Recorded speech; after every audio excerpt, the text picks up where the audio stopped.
நீங்கள் பதட்டப்பட்டீங்கன்னா மூச்சு பெருசாக போகும். நீங்கள் கோவப்பட்டீங்கன்னா மூச்சு சூடாக போகும். நீங்கள் கவலைப்பட்டீங்கன்னா பெருமூச்சு போகும். அனைவருக்கும் அன்பான வணக்கங்கள். நம்ம எல்லோருமே இந்த உடலுக்கு கொடுக்கக்கூடிய முக்கியத்துவத்தை நம்முடைய மனதுக்கு கொடுக்கறதில்ல. நம்ம அந்த உடலை நல்லா பேணி பராமரிக்கிறோம். நல்ல உணவுகளை சாப்பிடணும்னு நினைக்கிறோம். புரோட்டீன் சாப்பிடணும், ஃபேட் சாப்பிடணும், மினரல்ஸ் சாப்பிடணும், நிறைய தாதுக்கள் நிறைய சாப்பிடணும்னு நினைக்கிறோம். அதெல்லாம் பற்றி மெடிக்கலாக நல்லா பேசுகிறோம். இந்த உடலை நம்ம நல்லா பேணி பராமரிக்கிறதுக்கு கொடுக்கக்கூடிய முக்கியத்துவம் மனதை பராமரிப்பதற்கு நம்ம கொடுக்கறதில்ல. காலையில் எழுந்து உடற்பயிற்சி செய்கிறோம், எல்லாமே ஓகே தான், நல்ல விஷயந்தான், எல்லாமே சரிதான். நம்முடைய மனதை நாம் கண்டுகொள்வதே இல்லை. நமக்கு ஒரு நிறைவான மனநிலை நம்ம எல்லாருக்குமே இல்லை. நம்ம மனநிலையை பார்த்திங்கன்னா சிலருக்கு போட்டி போடக்கூடிய மனநிலை இருக்கும், சிலருக்கு பொறாமை இருக்கும், சிலருடைய மனம் ரொம்ப பயப்படும், சிலருடைய மனம் பதட்டப்படும், சிலருடைய மனமானது தன்னை தாழ்வாக நினைத்து கொள்ளும், சிலருடைய மனமானது தன்னை சுப்ரியாரிட்டி காம்ப்ளெக்ஸ் என்று சொல்லக்கூடிய உயர்வாக நினச்சிக்கிடும். ஒரு குழப்பமான நிலையில் இருப்பாங்க. தான் செய்கிறது சரி இப்படின்னு சொல்லி மனதளவில் நம்ம எல்லாருமே ஒரு ஏற்றத்தாழ்வோடு இருக்கிறோம். இந்த மனதை நாம் சரி செய்வதற்கு எந்த ஒரு முக்கியத்துவமும் கொடுக்கறதில்ல. உடலுக்கு லேசாக காய்ச்சல் வந்துட்டுனா உடனே மருத்துவமனையில் போய் அதுக்கான ட்ரீட்மெண்ட்டை பார்த்துடுறோம். மனசு ஒரு குழப்பமான மனநிலையில் இருக்கிறோம். இப்போ நம்ம என்ன செய்யலாம் வாழ்க்கையில் அப்படின்னு ஒரு டிசிஷன் எடுக்க சொன்னால் நம்மளால் டிசிஷன் எடுக்க முடியாது. நம்ம ஒரு வேலைக்கு போயிட்டே படிக்கலாமா, படிச்சுக்கிட்டே வேலைக்கு போகலாமா, இப்படின்னு ஒரு டிசிஷன் நம்ம லைஃப்பில் எடுக்கிறோம்னு வச்சுக்கோங்களேன்.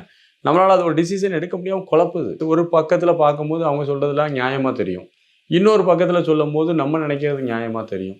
இந்த நியாயம் இந்த இதில் ஒரு குழப்பமான ஒரு மனநிலையில் ஒரு டிசிஷன் மேக்கிங் நம்ம மைண்டுக்கு வராது. அப்போ நம்ம எல்லா வகையிலையும் ஒரு குழப்பத்திலேயே மனித வாழ்க்கையில் ஓடிட்டே இருக்கும்.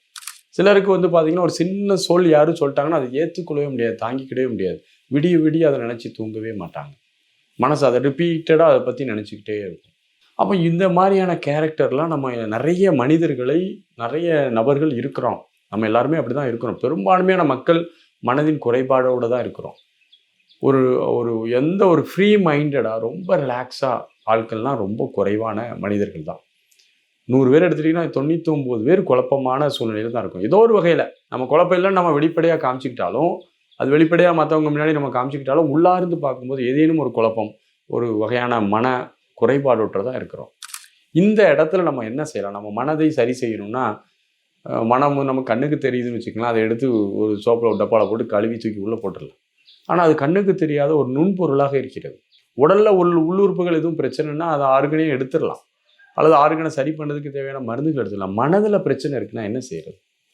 மனதை ஒரு சமநிலைக்கு கொண்டு வரதுக்கு என்ன செய்யுதுங்கும் போது ஒரு வினா வருது. என்ன செஞ்சால் மனம் சரியாகும்? உங்களுடைய மூச்சை கவனித்தால் மனம் சரியாகும். ஏன்னா மனமும் மூச்சு இரண்டரை கலந்தது. நீங்கள் பதட்டப்பட்டீங்கன்னா மூச்சு பெருசாக போகும், நீங்கள் கோவப்பட்டீங்கன்னா மூச்சு சூடாக போகும், நீங்கள் கவலைப்பட்டீங்கன்னா பெருமூச்சு போகும். நம்முடைய மனதின் தன்மை எதுவோ மூச்சின் தன்மை, மதி எதுவோ கதி அதுவே என்ற ஒரு முதுமொழி இருக்கிறது.